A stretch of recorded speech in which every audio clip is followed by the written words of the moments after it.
세계 기축 통화로 자리 잡은 달러. 그리고 그런 달러의 패권에 도전하는 브릭스 연합. 이들의 정치적 줄다리기에 시장은 더 큰 부유장이 찾아올 수 있습니다. 그리고 이런 시장의 주인공이 될 수 있는 유일한 암호화폐라 불리는 리플. 그 핵심은 이것입니다.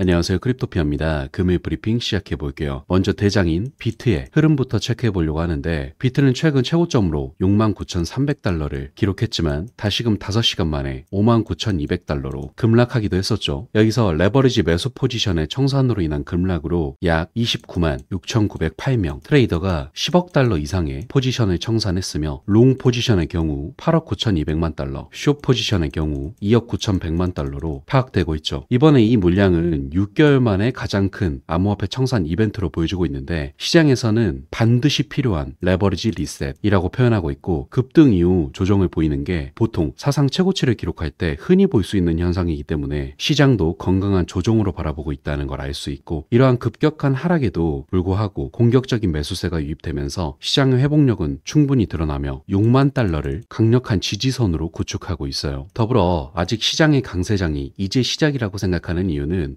ETF 자금 유입, 비트코인 반감기 등등의 요인들이 대표적이겠지만, 이 외에 최근 중국 역시도 암호화폐에 대한 움직임이 가속화되고 있기 때문이거든요. 일단 최근 들어 중국이 암호화폐 거래에 대한 입장을 재고하고 있는지에 대해 논의가 촉발되고 있는데, 2021년 9월부터 암호화폐 거래가 금지되었음에도 불구하고 중국 내에서 암호화폐에 대한 관심이 눈에 띄게 증가하고 있어요. 웨이보나 위챗과 같은 플랫폼에서 비트코인에 대한 검색이 급증하는 추세가 이를 증명하죠. 사실 중국 본토에서는 합법적으로 암호화폐 거래에 참여하는 것이 불가능한 상태인데, 이런 와중에 중국의 전반적인 경기와 주식시장이 침체되고 있기 때문에 대조적으로 좋은 모습을 기록 중인 암호화폐 시장에 특히 홍콩을 중심으로 한 개인과 금융기관이 뛰어들고 있어요. 관련 지표를 살펴보면 중국의 전면적인 금지 조치에도 불구하고 중국의 암호화폐 시장은 2022년 7월부터 2023년 6월까지의 거래량은 864억 달러로 추정되고 있는데, 그레이 마켓 딜러를 이용하는 것부터 홍콩의 상대적으로 느슨한 디지털 자산 거래 규제 프레임워크를 활용하는 것까지 다양한 기법이 금지령을 피해가는 투자자들의 기질을 엿볼 수 있는 증거이고, 이런 지하시장의 활기는 부인할 수 없는 사실이라고 할 수 있어요. 더불어 내수시장 침체에 직면한 금융기관들은 디지털 자산의 성장의 기회로 삼고 있고, 특히 홍콩의 주요 중국 금융기관의 자회사가 암호화폐 분야에 뛰어들면서 개인 투자자를 넘어 기관 차원으로까지 관심이 확대되고 있기에, 홍콩을 선두로 중국 역시도 암호화폐에 대한 미묘한 접근 방식을 위한 길을 열고 있다고 볼 수 있죠. 추가적으로 달러 패권에 직접적으로 도전하는 국가들의 연합 브릭스의 행보도 주목할 만한데, 브라질, 러시아, 인도, 중국, 남아프리카 공화국 등으로 구성된 브릭스가 블록체인 기반 결제 시스템의 토대를 만들고 있거든요. 최근 러시아 쪽 관련 보좌관에 따르면 디지털 기술과 블록체인을 활용한 독립적인 브릭스 결제 시스템을 구축하는 것이 중요한 목표라고 말했는데, 현재 각국 정상들은 안전한 국제 거래를 보장하기 위해 자국 통화 결제를 늘리고 금융 연결망을 강화하기로 약속하면서 다른 통화의 사용과 관련하여 준비금 제도를 계속해서 발전시켜 나가고 있거든요. 또한 이런 브릭스 그룹 가입에 대한 관심 역시도 급증하고 있는데, 현재 거의 30개국에 가까운 국가가 회원가입 의사를 밝히면서 전 세계적인 주목을 받고 있기도 해요. 그리고 예전 브리핑에서 언급드린 적이 있었는데, 달러의 힘이 약해지고 브릭스 연합의 힘이 커져야 그 틈 사이로 코인 시장이 들어갈 수 있다고 말씀드려 왔었고, 현재 시장의 이런 흐름 자체는 브릭스가 디지털 통화 솔루션을 채택하기 위한 움직임이라고 볼 수 있기에, 이들이 블록체인 기술과 디지털 화폐를 활용함으로써 전 세계적인 투자금들이 본격적으로 코인 시장에 흘러 들어오는 흐름까지 생각해 볼 수 있어요. 그리고 이렇게 되면 달러라는 기축 통화가 송두리째 흔들리고, 달러가 가지고 있던 가치를 코인 시장이 흡수할 수 있게 되기에, 결과적으로 폭발적인 시세 상승과 더불어 주류 투자 수단으로 코인 시장이 자리 잡을 수 있기에, 현재 시장은 엄청난 기회를 가지고 있다는 걸 다시 한번 체크하시면서 집중하셔야 한다는 점 강조드리고요. 다음으로 이렇게 기대되는 코인 시장의 미래 전망이 매우 기대되는 리플에 대해서 체크해 볼게요. 최근 리플 역시도 시장 상승세에 힘입어 일부 좋은 모습을 보여줬었는데, 이번에 암호화폐 거래소 바이트루의 새로운 XRP 거래상에 상장 소식이 전해졌거든요. 그리고 바이트루는 예전부터 XRP의 매우 호의적인 거래소로서 1월에 XRP 보유자에게 에어드랍을 실시했었고, 또 다음 달에 XRP 관련 상금 대회도 개최하는 등의 모습을 보여줬기 때문에 이들 거래소에 XRP의 새로운 거래상이 상장되면 XRP의 거래량 상승에 큰 도움이 될 수 있고, 이는 결국 XRP의 시세 상승까지 이어질 수 있기에 가볍게 긍정적으로 체크할 수 있는 소식이고요. 다음으로 핵심이 되는 리플 소송에 대해 SEC와 리플이 합의하지 않을 것이라는 분석들이 나와 체크해보려고 하는데, 최근 XRP 커뮤니티 회원은 코인베이스 내부자 거래 소송에 전개로 인해 SEC가 리플과 합의하지 않을 수도 있음을 시사한다고 말했어요. 이게 최근 미국 법원이 2차 시장에서 거래되는 특정 암호화폐 자산이 유가증권이라고 선언하면서 SEC와 리플 사이의 사건이 2차 순회 재판으로 향할 수 있다는 추측이 계속되고 있는데, 지금까지의 판례를 보면 일단 SEC 대 리플의 약식 판결에서 피고가 디지털 거래소의 프로그래밍 방식 판매를 통해 개인 투자자에게 XRP를 판매함으로써 연방증권법을 위반하지 않았다고 선언했었고, 반대로 테라폼 랩스를 상대로 한 SEC 사건의 담당 판사는 이에 동의하지 않았죠. 이 때문에 제2순회법원이 토레스 판사의 결정을 확정할 때까지 리플 사건이 합의로 끝나지 않을 것이라는 추측이 나오고 있는 건데, SEC 입장에서도 토레스 판사의 결정을 뒤집기 위해 항소를 제기할 거라고도 보고 있어요. 실제로 SEC는 이전의 판결에 이의를 제기하기 위해 즉각 항소를 제기했지만 법원에 의해 모든 현안이 해결될 때까지 보류 명령을 했기 때문에 기다리고 있는 상태라고 볼 수 있죠. 하지만 리플 커뮤니티의 대변인이자 암호화폐의 저승사자라 불리는 엘리자베스 워렌 미국 상원 의원에 맞서 미국 상원에 출마하는 존 디튼 변호사는 제2순회 재판이 결국 토레스 판사의 판결을 뒤집지는 못할 것이라고 예측하고 있거든요. 이미 토레스 판사가 판결할 때 사건의 사실관계에 엄격하게 규칙을 적용해 리플 판결을 내렸기에 이 판결이 번복될 가능성은 없다고 생각하고 있는 거죠. 즉 SEC가 리플과 합의를 하지 않고 다시금 항소를 한다고 하더라도 리플 XRP의 2차 판매가 다시금 증권으로 판결될 가능성은 없다라고 바라보고 있는 거라서 긍정적으로 볼 수 있고, 결과적으로 소송에서 꾸준히 유리한 입지를 가지고 있는 리플의 입장은 변함없는 것이라서 승소까지 그저 편하게 지켜보기만 하면 된다는 거예요. 그리고 일전 브리핑에서도 말씀드렸지만 리플 XRP는 다른 코인들이 상승한 뒤 상승세가 다시금 잦아질 때쯤 혼자서 상승하는 경향이 있기 때문에 현재 크게 상승하지 못한다고 너무 조급해하지 마시고, 더불어 앞선 소송 역시도 이번 연도에는 끝날 것이라는 예측이 대부분이기 때문에 리플은 잠재적으로 폭발적인 탄력을 받을 수 있다는 거 다시 한번 긍정적으로 체크하시길 바라면서 금일 브리핑은 마무리하도록 할게요. 마지막으로 영상 하단에 고정 댓글 보시면 이런 시장의 다양한 관점들에 대해 교류할 수 있는 소통망 링크 있으니까 많은 참여 부탁드릴게요. 감사합니다.